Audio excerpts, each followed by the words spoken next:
Clive उसे खाना खिलाने की कोशिश करता है, लेकिन वह नहीं खाती। फिर पता चलता है कि उसे मीठा खाना पसंद है।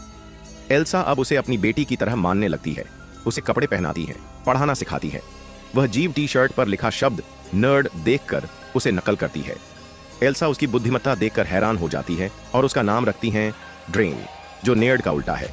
क्लाइव को यह पसंद नहीं आता कि एल्सा ड्रेन को एक पालतू जानवर की तरह पाल रही है। तभी क्लाइव का भाई गैविन, जो NERD में काम करता है, प्रयोगशाला में घुस आता है। ड्रेन उस पर हमला कर देती है। फिर वे उसे प्रयोगशाला से निकालकर एक गुप्त तहखाने में ले जाते हैं। वहां ड्रेन को बुखार आता है और वह सांस लेना बंद कर देती है। क्लाइव उसे ठंडे पानी में डालते हैं और तब उन्हें उसके पानी में सांस लेने की क्षमता का पता चलता है। कुछ समय बाद क्लाइव और एल्सा को फ्रेड और जिंजर को एक सम्मेलन में पेश करना होता है, लेकिन वहां सब कुछ बिगड़ जाता है। जिंजर, जो अब नर में बदल चुकी होती है, फ्रेड से लड़ने लगती है और दोनों एक दूसरे को मार डालते हैं। इस हादसे के बाद जोन CEO उन्हें सभी स्प्लाइसिंग प्रयोग बंद करने का आदेश देती है।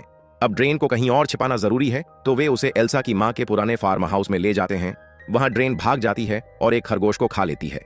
एल्सा उसे डांटती है और वह पानी की टंकी में कूद जाती है। क्लाइव कहता है उसे कुछ समय अकेले रहना चाहिए।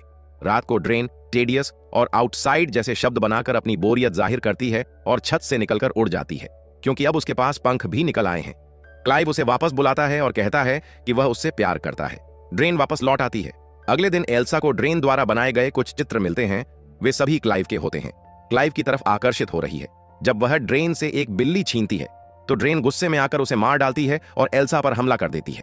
एल्सा उसे बांधकर उसकी पूंछ काट देती है ताकि वह और खतरनाक न रहे। क्लाइव जब यह देखता है तो उसे ड्रेन के लिए दुख होता है और वह उसे आजाद कर देता है। इसके बाद वह कैमरे से उसे देखता है और भावुक हो जाता है। उधर एल्सा ने ड्रेन की पूंछ से जहर निकालकर जरूरी प्रोटीन बना लिया है। जब वह यह खुशखबरी देने फार्म हाउस आती है, तभी क्लाइव ड्रेन के पास जाता है और ड्रेन उसे चूमती है। क्लाइव पहले रोकने की कोशिश करता है, लेकिन फिर वह उसके साथ संबंध बना लेता है। यह सब एल्सा देख लेती है और वह गुस्से में वहां से चली जाती है। बाद में वे दोनों मिलकर फैसला करते हैं कि ड्रेन को मारना ही होगा, लेकिन जब वे लौटते हैं तो देखते हैं कि ड्रेन मर चुकी है, क्योंकि उसकी उम्र बहुत तेजी से बढ़ी थी। दोनों उसे दफना देते हैं। तभी गैविन और एक सरकारी अधिकारी वहां आते हैं। उन्होंने प्रोटीन में मानव DNA पाया है और ड्रेन को देखना चाहते हैं। एल्सा कहती है कि वह मर चुकी है, लेकिन तभी एक चीख सुनाई देती है। ड्रेन अब एक पुरुष में बदल चुकी होती है और बेहद हिंसक हो गई है।